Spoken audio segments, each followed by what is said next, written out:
In the last few days you might have seen an overlay banner in your Google Tag Manager account as below. This is related to an email AdWords sent out at the beginning of September regarding the upcoming Safari update, which introduces the Intelligent Tracking Prevention (ITP). The new technology intends to improve people's privacy by using machine learning to determine which domains can track people across sites.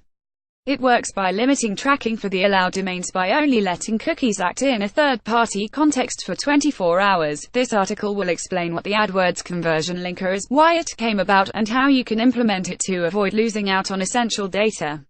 To better understand the issue Google is trying to solve and also why you need to implement the new conversion linker, we first need to cover a basic understanding of how cookies work. Cookies and how they work. A cookie, besides any other data it contains, name, expiration date, content, etc., would always contain the domain it has been written for. Below is an example of a Google advertising cookie. The cookie can only communicate the data it holds, for example, whether a user has clicked a link to the domain it has been written for. Therefore, the above cookie can only communicate its contents to google.adservices.com. If you are visiting Bill's shoe website, then a cookie written for www.billsshoewebsite.com would be considered a first-party cookie. If there is a cookie on www.billsshoewebsite.com which sends data to another website, e.g. a Facebook-like button sending data to facebook.com, then it is considered a third-party cookie. Note: cookies are not intrinsically first or third-party. This is decided by the browser at runtime. How does this relate to AdWords? Let's get back to our AdWords tracking point, and the point of this article. To date, AdWords cookies have always been third-party cookies since they send data from any domain to www.google.adservices.com. Safari and Firefox are taking steps to block third-party cookies to varying levels. By default, this means that often people converting on these browsers aren't tracked by the regular AdWords conversion tag.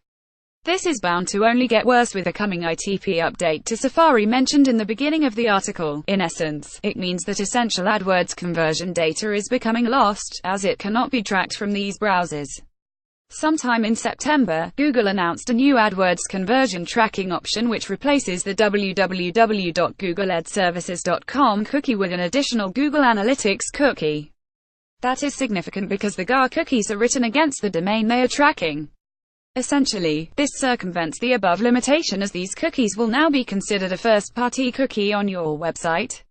The new Google Tag Manager (GTM) conversion linker tag works in a similar way. It simply reads any Google Click Identifier (GCLID) and Urchin Tracking Module (UTM) URL parameters relating to AdWords clicks, and sets them in a cookie on your own domain. Then later, if a conversion occurs, it can be properly tracked, even in browsers that block third-party cookies. Both these options would allow you to track users of browsers that block third-party cookies by default, as well as users that have chosen to block these cookies. Considering the ease of implementation of the new conversion linker tag, it's a no-brainer if you have GTM and use an AdWords conversion pixel currently. Note: you only need to do this if you haven't linked your Google Analytics with AdWords. More information: https://support.google.com. AdWords answer 7521212 links how to set up the GTM conversion linker tag. It is simple to set up the GTM conversion linker tag, but if you manage your GTM setup in-house, here are the steps you need to follow. Step 1. Select to add a new tag and choose conversion linker. Step 2. Set the default trigger of all pages. Step 3. You are all done. Put your feet up and feel smug. To learn more on this topic, check out eConsultancy's range of data analytics training courses.